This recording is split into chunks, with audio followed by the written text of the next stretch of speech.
Hello, this is our classes. I'm Dr. KK Misra. I welcome you all to my channel, our classes. This video tutorial is about multiple choice questions on financial derivatives part 4. Financial derivatives is one of the financial papers of MBA course of final semester of AKTU. Now directly come to the questions. Question number 1. When a financial institution hedges the interest rate risk for a specific asset, the hedge is called a. Options are A. Micro hedge, A. Macro hedge, B. Micro hedge, C. Cross hedge, D. Futures hedge. Correct option is B. Micro hedge. Question number 2. When the financial institution is hedging interest rate risk on its overall portfolio, then the hedge is a. Options are A. Macro hedge, A. Macro hedge, B. Micro hedge, C. Cross hedge, D. Futures hedge. Correct option is A. Macro hedge. Question number 3. The number of futures contracts outstanding is called. Options are A. Liquidity, B. Volume, C. Float, D. Open interest, E. Turnover. Correct option is D. Open interest. Question number 4. Which of the following features of futures contracts were not designed to increase liquidity?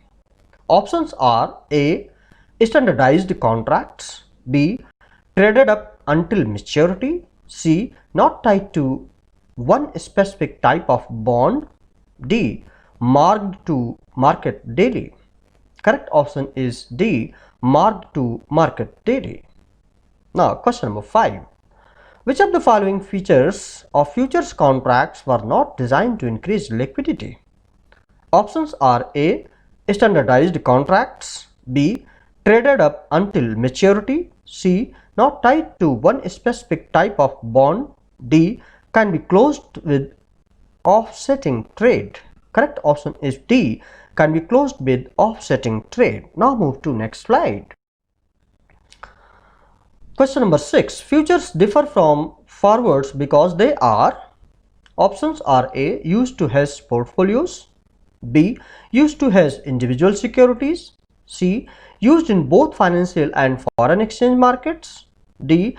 A standardized contract. Correct option is D. A standardized contract. Now question number 7. Futures differ from forwards because they are. Options are A. Used to hedge portfolios, B. Used to hedge individual securities, C. Used in both financial and foreign exchange markets, D. Marked to market daily. Correct option is D. Marked to market daily.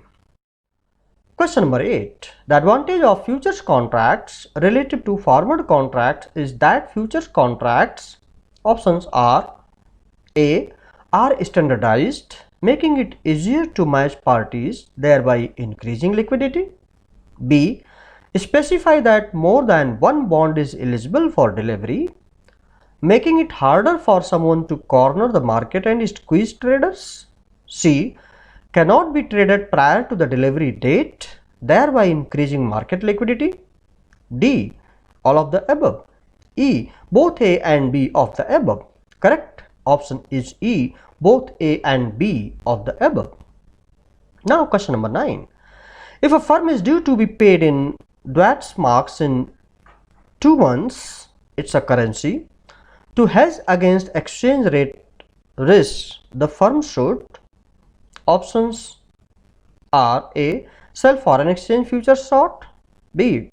Buy foreign exchange futures long, C. Stay out of the exchange futures market, D. None of the above. Correct option is A. Sell foreign exchange futures short. Now move to next slide. Viewers, let me tell you that by and large the correct options are highlighted here. In case of any discrepancy found, will definitely be corrected in my narration. Now question number 10. If a firm must pay for goods it has ordered with foreign currency, it can hedge its foreign exchange rate risk by.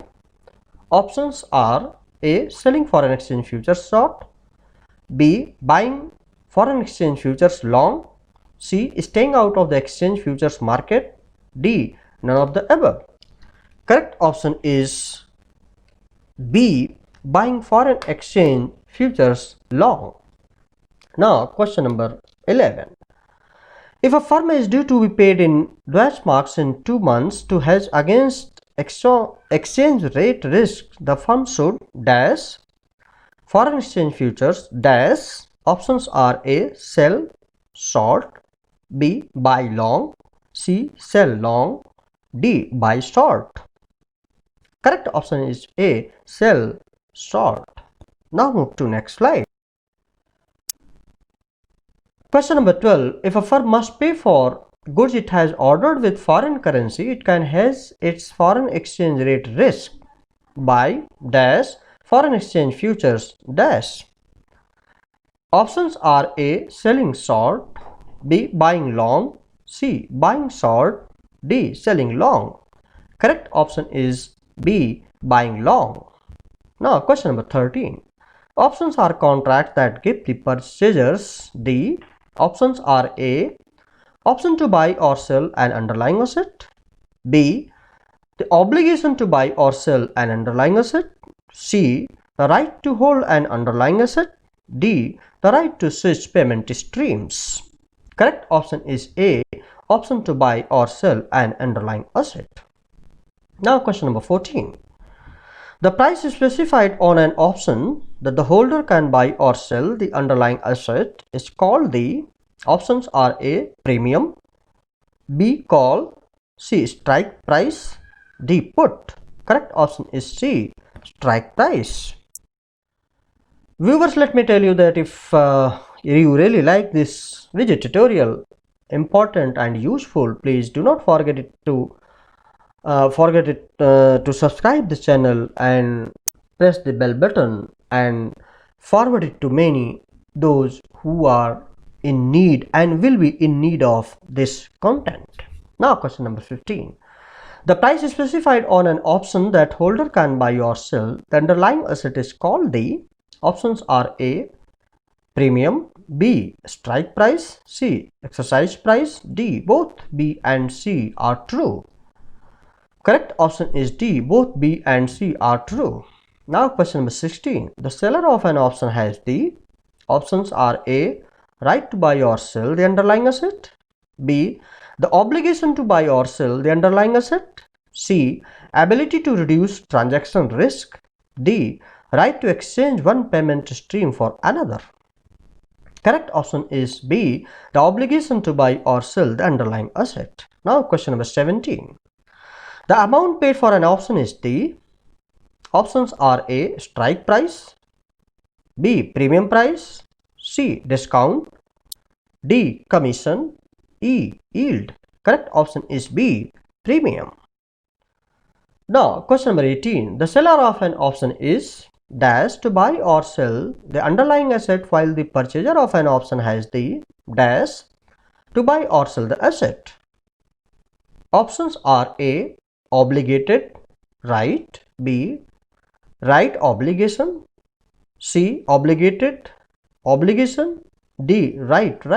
Correct option is A. Obligated right. Question number 19. An option that can be exercised at any time up to maturity is called A or an. Options are A. Swap, B. Stock option, C. European option, D. American option. Correct option is D. American option. Question number 20. An option that can only be exercised at maturity is called A or an. Options are A. Swap, B. Stock option, C. European option, D. American option. Correct option is C. European option. So this was all about this video tutorial. More questions will be given in my upcoming video tutorials. Thank you very much. Please like, share and subscribe. Thank you. Have a nice time. Best of luck.